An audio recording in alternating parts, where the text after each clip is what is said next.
travelers, Mag and I here on day 48 of our trip around the United States. We finally made it to Michigan. In all of my trip planning across the country, the thousands of hours we spent poring over the geocaches and the maps, Michigan was the state I was most excited about.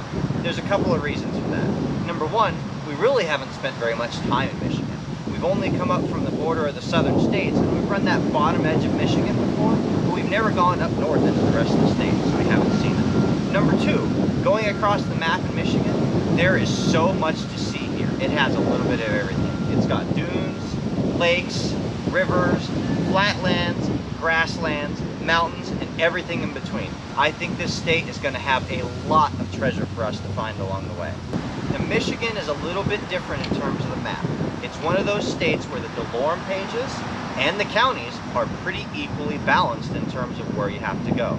So if you see from the routing here, we're making our way through the counties and the DeLorme pages at the same time, using our route to zigzag up through the bottom part of the state. And then once we get up to the upper peninsula, we kind of start to cover more ground as it spreads out into the open areas up there. There's a lot to see and do in this state, and we can't wait to get started on it. Today is going to be a very easy day. We've only got about 200 miles planned. Once we get up to Grand Rapids, that's it. We're stopping. We're not going any further today because we're planning to spend the whole day tomorrow in Grand Rapids getting to explore the city. So between us and there, we know we've got Battle Creek, Kalamazoo, and Holland. So come on, let's go see what they have. We started our morning off in Battle Creek with a sunrise reminiscent of that pictured here on this mural. We made a straight shot for the Kellogg House Park right in the heart of the city. This beautiful park is a green space that lets you forget for a moment that you're in the middle of a set of busy roads on each side. There are many flowers in bloom, and as we discovered today, Michigan in general just seems to be a great place for flowers. We enjoyed looking at the many varieties, and Aichan got all the smells. This is actually a very historical park for the city. Battle Creek had been an essential stop on the Underground Railroad. This statue recognizes the work of Harriet Tubman and is the biggest in the country. Aichan wasn't too sure about the dog on the statue. It didn't smell quite right. We left Battle Creek and made our way over to Fort Custer National Cemetery. This cemetery immediately took our breath away. As you proceed down the main drag, you're greeted by 152 flagpoles along the road. And then when you reach the end of the thoroughfare, you're greeted by an additional 50 flagpoles arranged in a semicircle. These 50 flags are here to represent each of the 50 states. There are 33,000 people buried across the 770 acres of the grounds. They are separated into the various areas of the National Cemetery based on where and how they died. For example, this large open field you see before you is dedicated to those remains who were not recovered, either by being lost at sea, donated to science, or their ashes scattered. We would like to have spent more time exploring the grounds of the National Cemetery, but while we were here, the sky opened up on us and began dumping down buckets of rain.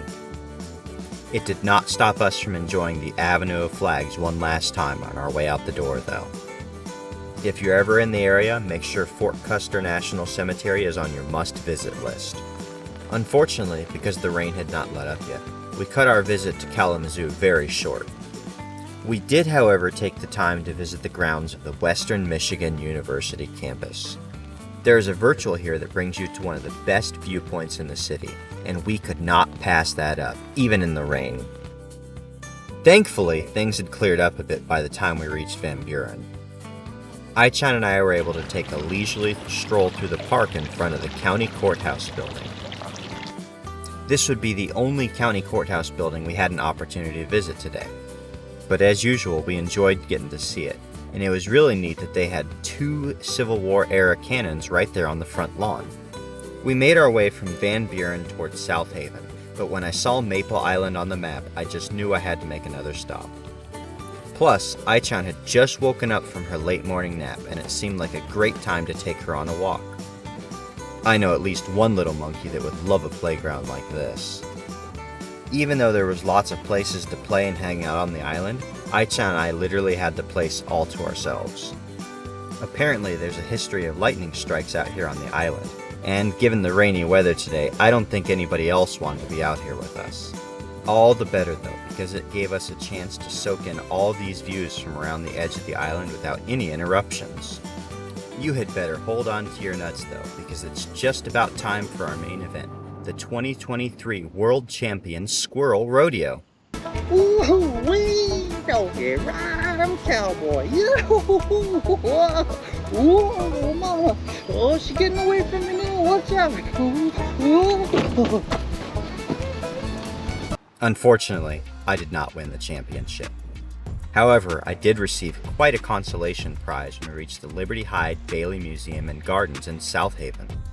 As has clearly been the flavor of the day, we enjoyed the opportunity to tour the gardens and get to see more beautiful varieties of flowers in bloom.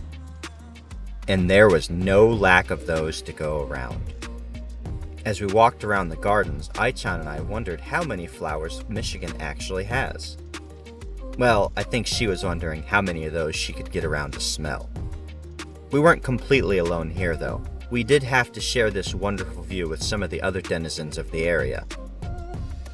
Then we finally reached the coast of Lake Michigan and were rewarded with a beautiful view out over the beach. Look at that.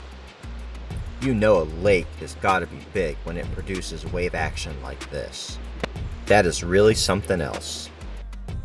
We also thought it was really nice that South Haven had a community garden. This is a community project that volunteers collaborate on to make sure that it's in great shape. They get together every Saturday as well to weed, water, and harvest. We couldn't spend all day hanging out with the flowers though. It was time to get moving again. This time we were bound for Holland Beach State Park. This place, though seemingly near to everything, is apparently far from anything. We're certainly not in Florida anymore. We enjoyed a nice little walk so that we could get to our main goal, the Big Red Lighthouse. That's right, we got to Lake Michigan, had to go find a lighthouse right away. The walk out there was quite enough for Aichan though. She took it nice and slow on our way back to the car, and as always enjoyed all the sights and smells along the way. She had a look at the local library, but didn't want to check anything out. Our day is quickly approaching an end, but there's time for just one last adventure. We followed an earth cache to the New Groningen schoolhouse. Here we learned about a quarry that used to be set up in town by a brick company. When the company finally closed its doors, it turned the quarry into a green space for everybody to enjoy. But there are others who will pass this way. I build this bridge for them. And then another day comes to an end. Well, travelers, that wraps up another great day on the road. We've had a fantastic first day here in Michigan. We enjoyed getting to see the small towns along the way as we made our way over to Lake Michigan. And then we got our first view of the lake, which was gorgeous right over there on the beach. I would have thought I was at the edge of the ocean. Don't worry, because that's not the last time you're going to see Lake Michigan. As we zigzag our way up the state, we'll be able to see the border of that and some of the other Great Lakes on the east side of the state as well. Thank you for continuing to tune in. We're having a great time here out on the road, and we want you to have a great time along with us back at home. Like this video, subscribe to this channel for daily updates, and we'll see you out on the trails.